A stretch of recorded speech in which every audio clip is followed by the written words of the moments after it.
ખોડલધામના પ્રણેતા નરેશભાઈ પટેલના જન્મદિવસે 30મો રક્તદાન કેમ્પ યોજાયો હતો। મોટી સંખ્યામાં રક્તદાતાઓએ ઉમળકાભેર રક્તદાન કરવા પહોંચ્યા હતા। આ તકે નરેશભાઈ પટેલે જણાવ્યું હતું કે રક્તદાન કેમ્પના આયોજકો અને રક્તદાતાઓને હું ઋણી છું। દરેકનો આભાર વ્યક્ત કરું છું। રાજકીય રીતે ખોડલધામ સવા મહિના બાદ એક પત્રિકાના લીધે ડિસ્ટર્બ થયું છે। જયેશભાઈ રાદડિયા સાથે મને કોઈ વાંધો નથી।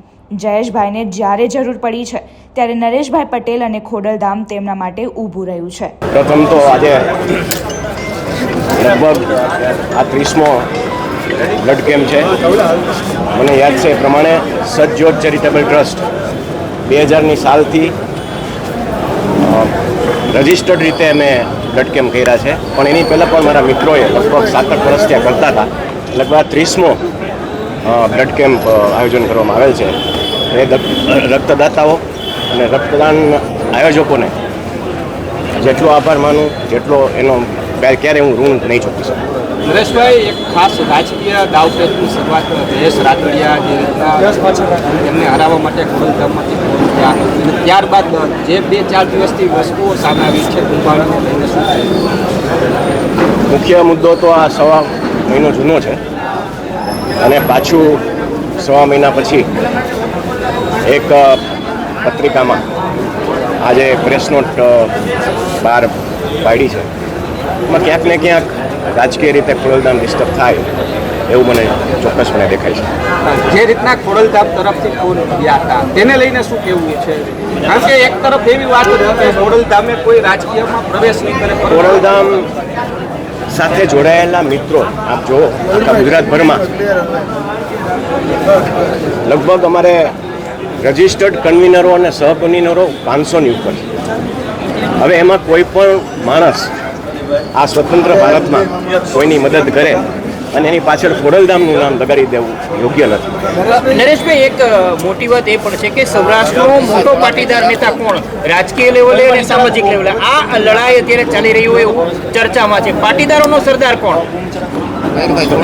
એ તો જનતા નક્કી કરે। એ કોણ નક્કી કરે? પાટીદારો નક્કી કરે કે સરદાર કોણ? પણ તો જે પ્રકારે વિઠ્ઠલભાઈ રાદડિયાનું રાજકીય વર્ચસ્વ હતું તમામ લોકો એમને સ્વીકાર્યા હતા। હવે એક શૂન્યાવકાશ છે સૌરાષ્ટ્રના એક રાજકીય નેતામાં અને પાટીદારોના નેતામાં। તમને શું લાગે છે એક મોટો વ્યક્તિ હોવો જોઈએ જે એક લીડર તરીકે હોય, ચાહે તે તમામ સમાજનો હોય? બિલકુલ। જો જ્યારે પાટીદાર સમાજની વાત આવે ત્યારે આમાં પણ ઘણા બધા આગેવાનો છે જે ઘણું બધું કામ કરી રહ્યા છે રાજકીય રીતે અને સામાજિક રીતે બંને રીતે।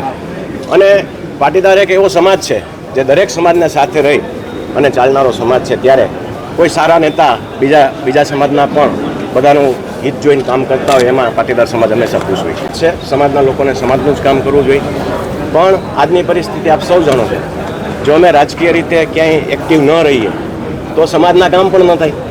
એટલે એ પણ અમારે કરવું પડે છે ને ક્યાંક ને ક્યાંક એટલે અમને ટાર્ગેટ કરવામાં આવે છે। રાજકીય એક્ટિવ રહેશો? રાજકીય રીતે એક્ટિવ હું નથી રહેવાનો, પણ જેને રહેવાનું છે એને સપોર્ટ કરીશ। અને બીજું મારે તમને ખાસ આજે એ જ કહેવું છે કે આ દેશના લોહ પુરુષ સરદાર વલ્લભભાઈ પટેલ આખા રાષ્ટ્રને એવું કહી ગયા છે કે ઘરની વાત ઘરમાં રાખો, પણ આજે અફસોસથી મારે કહેવું પડે છે કે અમે જ આ વાત ઘરમાં નથી રાખી।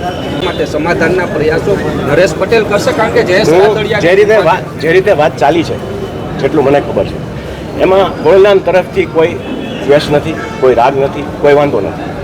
અને જ્યારે પણ આગેવાનો નક્કી કરે ત્યારે સાથે મળી અને પાટીદાર સમાજ અમે તો દરેક સમાજની સાથે રહી છે, તો ઘરમાં તો કંઈ હોય જ નહીં ને। ઘરમાં તો સમાધાન, ઘરમાં સમાધાન બિલકુલ હશે કે જે બંને વચ્ચે તિરાડ ઊભી કરવા માંગતા હશે શક્ય છે। બહુ મોટો સમાજ છે ખૂબ જ, અને આજ પરિસ્થિતિ આપ સૌ જાણો છો। 10 વર્ષ પહેલાંની પરિસ્થિતિ શું હતી, આજની પરિસ્થિતિ શું છે, એમાં આ બધું શક્ય છે। મનુષ્ય સ્વભાવ છે, આવું ચાલતું રહેવાનું। પણ અમે ખોડલધામ તરફથી આપને ખાતરી આપું છું કે અમને કોઈ રાગ નથી, કોઈ દ્વેષ નથી।